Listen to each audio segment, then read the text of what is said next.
지난 코로나로 인하여 많은 문제가 함께 잇따랐고 현재까지도 제대로 회복되지 못하여 많은 것이 변화하고 있습니다. 특히 무역에 관련하여 많은 변화가 생겼고 한국 역시 기존과 다른 방향으로 사업 구조를 변경하고 있습니다. 최근 파라과이가 한국과의 관계에 대하여 돈독함을 표시한 만큼 세계 각국의 주목 대상이 될 수밖에 없었던 일도 있었는데요. 사실 남미는 워낙 텃세가 심한 것으로 알려져 있어 쉽게 무역 관계를 맺기 힘들다는 점이 있습니다. 하지만 이에 불구하고 한국은 어떻게 파라과이와 관계를 맺었고 심지어 파라과이 법까지 바꿀 수 있도록 만들었을까요?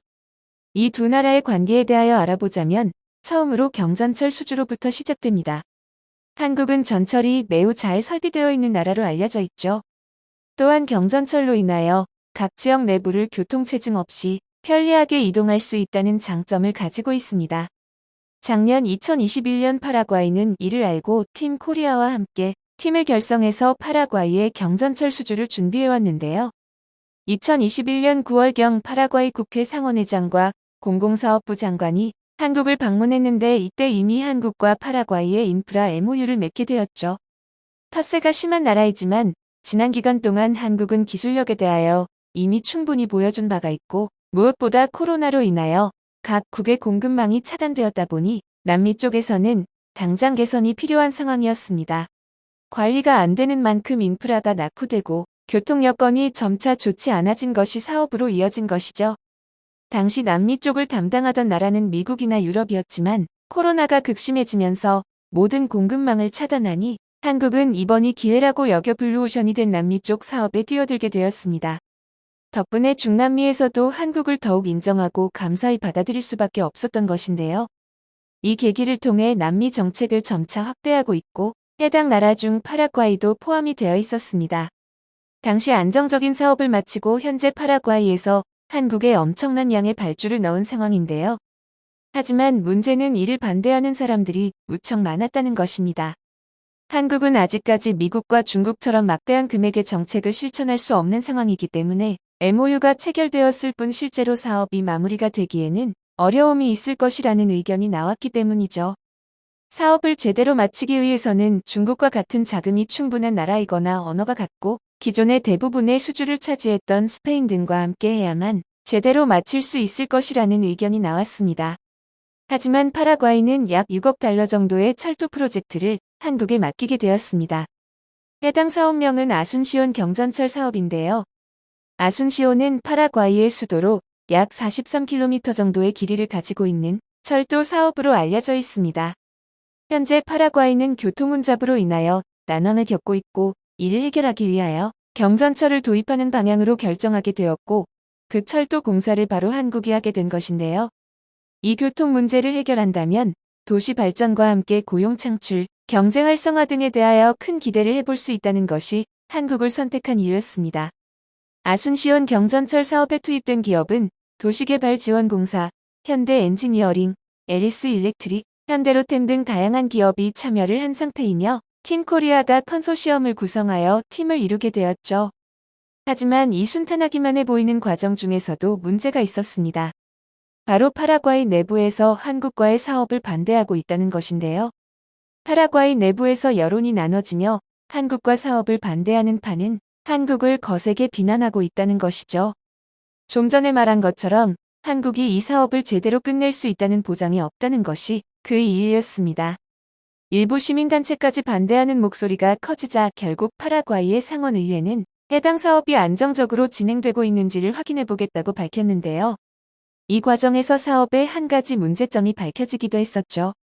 그 문제는 바로 사전 입찰이 없었다는 점입니다. 일반적으로 이런 대대적인 국가 간의 사업이 진행될 때 사전 입찰을 통하여 선정하게 되는데요. 예를 들어 각 나라에서 자신들이 생각하는 사업 비용과 기술, 자재 등 지출비에 대하여 면밀하게 분석하고 내놓게 됩니다. 이러한 부분들을 통해 사전 입찰을 하여 진행이 되고 파라과이는 언제나 국가적 사업을 진행할 때 이 사전 입찰을 해왔던 것으로 밝혀졌죠.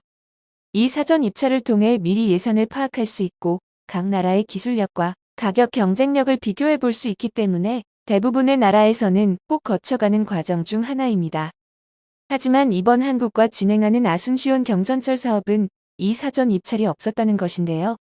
심지어 비교적 저렴한 사업도 아닌 무려 5억 달러의 사업을 기존에 거래하던 스페인이나 미국도 아닌 한국과 첫 G2G 협력으로 투자하는 것은 말이 안 된다는 입장이었습니다.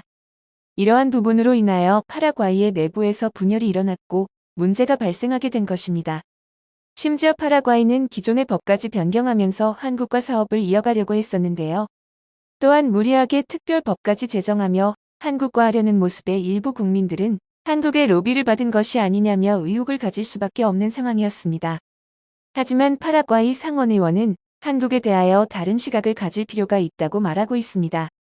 한국의 경우 약속한 날짜를 잘 지키는 면 안 되는 국가 중 하나이며 이미 한국은 파라과이뿐만 아니라 다양한 나라의 경전철, 지하철 사업을 성공적으로 마무리한 결과를 가지고 있다고 말했습니다. 또한 한국 자체도 경전철, 전철 설비가 무척 잘 되어 있어서 한국을 방문해 본 상원의원은 한국에 대한 믿음을 가질 수 있었던 것이죠. 이를 듣고 일부에서 그렇다면 왜 사전 입찰은 하지 않았죠? 라는 질문에 파라과이 정부에서 명확한 답을 내놓았습니다. 당연히 한국은 자본적으로 강국들보다는 약하기 때문에 사전 입찰에서는 가격 경쟁력에서 밀릴 수밖에 없고 자본이 있는 나라가 결국에는 유리하다 보니 입찰로 진행했을 경우 분명 스페인, 중국이 포함되었을 것이라고 답변하기도 했습니다. 이전에 스페인은 브라질 대형 건설업체 사업을 할 때 뇌물 스캔들에 휘말리기도 했었는데요.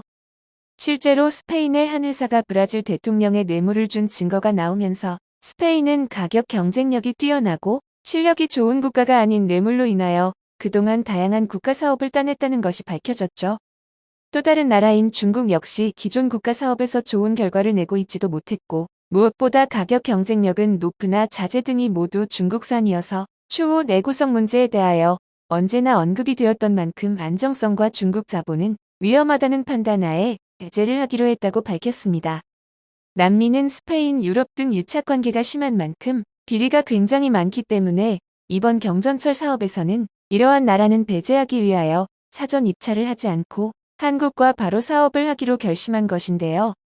이와 같은 문제들을 해결하기 위하여 결정을 내렸고 한국을 믿을 수 있다는 이야기로 최근 수년간 한국이 남미의 다양한 인프라를 구축하고 있다는 자료를 내세우며 설득에 나섰습니다.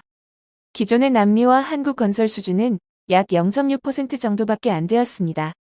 하지만 코로나 이후 많은 변화가 일어나면서 한국이 적극적으로 남미 사업을 파고들기 시작했고 2020년 이후로 무려 22%나 성장을 할 수 있었죠.